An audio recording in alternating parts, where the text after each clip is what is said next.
বিসমিল্লাহির রহমানির রহিম। সুপ্রিয় দর্শক, আসসালামু আলাইকুম। আশা করছি সকলে নিশ্চয়ই খুব ভালো আছো। আলহামদুলিল্লাহ, আল্লাহর রহমতে আমিও ভালো আছি। শাহনাজ কিচেনে আরো একটি নতুন ও মজাদার রেসিপি দেখার আমন্ত্রণ সবাইকে। আমার আজকের রেসিপি পাকা কলার প্যানকেক। ঘরে যদি পাকা কলা থাকে তাহলে সহজে এই ইউনিক রেসিপিটা বানিয়ে নিতে পারো। এটা দেখতে যেমন সুন্দর, খেতে হয়েছে দুর্দান্ত স্বাদের। এটা সকালে অথবা বিকেলে নাস্তায় পরিবেশন করতে পারো, আর এটা তোমরা বাচ্চাদের টিফিনেও দিতে পারো। বাচ্চারা কিন্তু খুব পছন্দ করবে। তোমরা চাইলে এই সহজ রেসিপিটা বাসায় একবার হলেও ট্রাই করতে পারো। আশা করছি ভালো লাগবে।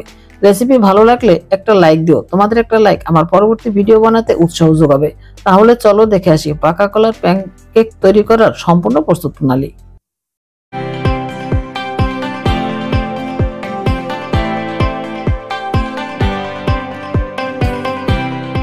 আমার লাগবে কলা আর লাগবে ডিম। আমি এখান থেকে প্রথমে দুইটা কলা খোসা ছাড়িয়ে নিচ্ছি।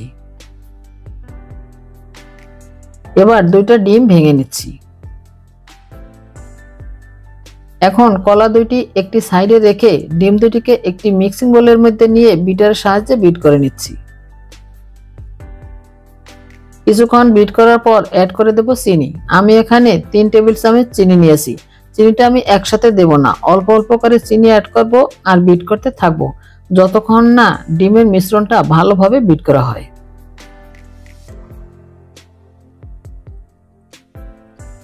এ পর্যায়ে দিয়ে দিচ্ছি তেল 2 টেবিল চামচ। দিয়ে দিচ্ছি ভ্যানিলা এসেন্স হাফ চা চামচ। তেলটা দেওয়ার পর আরো 30 সেকেন্ডের মতো বিট করে তেলটা মিশিয়ে নিচ্ছি। প্রায় 6-7 মিনিট বিট করার পর আমার ডিমের মিশ্রণটা একদম রেডি। এবার এটাকে একটা সাইডে রেখে দিচ্ছি।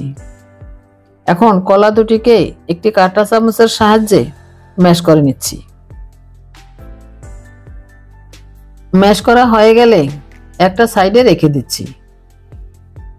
এবার আমি প্যানকেকের জন্য শুকনো উপকরণগুলো নিয়ে নিচ্ছি। প্রথমে একটা মিক্সিং বোল নিয়ে তার উপরে একটা স্ট্রেনার দিয়ে তার মধ্যে দিয়ে দিচ্ছি ময়দা 1 কাপ, সাথে দিয়ে দিচ্ছি লবণ স্বাদ মতো, বেকিং পাউডার দিয়ে দিচ্ছি 1 চা চামচ, দিয়ে দিচ্ছি গুঁড়া দুধ 2 টেবিল চামচ। এবার শুকনো উপকরণগুলো একটি চেলে নিচ্ছি। চেলে নেওয়া হয়ে গেলে আমি আরো একবার চেলে নিচ্ছি।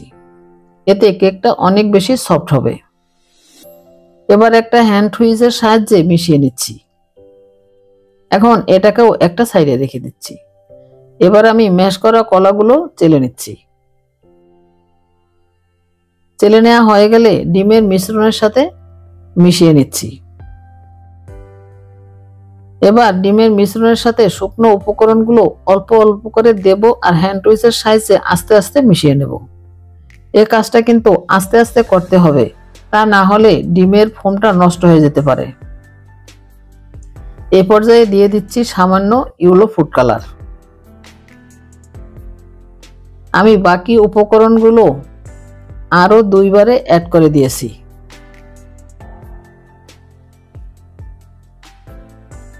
আর সবকিছু ভালোভাবে মিশিয়ে নিয়েছি। দেখতেই পারছো এটা কতটা স্মুথ হয়েছে। এবার ভাজার পালা। ভাজার জন্য চুলায় একটি প্যান দিয়ে গরম করে নিয়েছি। এবার প্যানের মধ্যে সামান্য তেল দিয়ে তারপর একটা টিস্যু দিয়ে মুছে নিচ্ছি। এখন আমি কেকের ব্যাটারগুলি একটি পাইপেন ব্যাগে ভরে নিয়েছি। এখন প্যানের মধ্যে দিয়ে দিচ্ছি।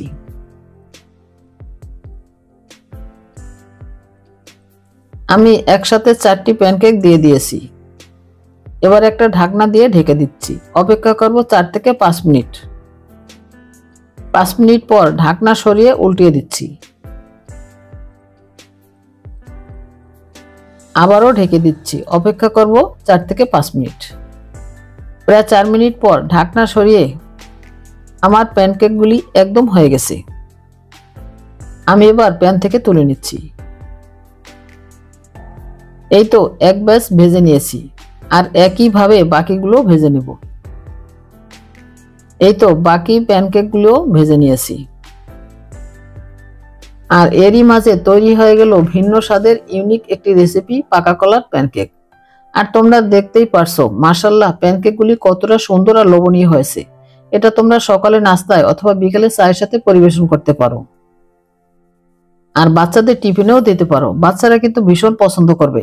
আশা করছি আমার আজকের এই সহজ রেসিপিটা তোমাদের কাছে অনেক বেশি ভালো লেগেছে। রেসিপি ভালো লাগলে একটা লাইক দিও, কমেন্ট ও শেয়ার করতে ভুলে যেও না। আমার চ্যানেল নতুন হয়ে থাকলে চ্যানেলটি সাবস্ক্রাইব করে বেল বাটনটি অন করে দিও আমার পরবর্তী ভিডিওর নোটিফিকেশন সবার আগে পাওয়ার জন্য। সবাইকে অসংখ্য ধন্যবাদ জানিয়ে আজকের মতো বিদায় নিচ্ছি। কথা হবে নেক্সট ভিডিওতে। সে পর্যন্ত সবাই খুব ভালো থেকো। আল্লাহ হাফেজ।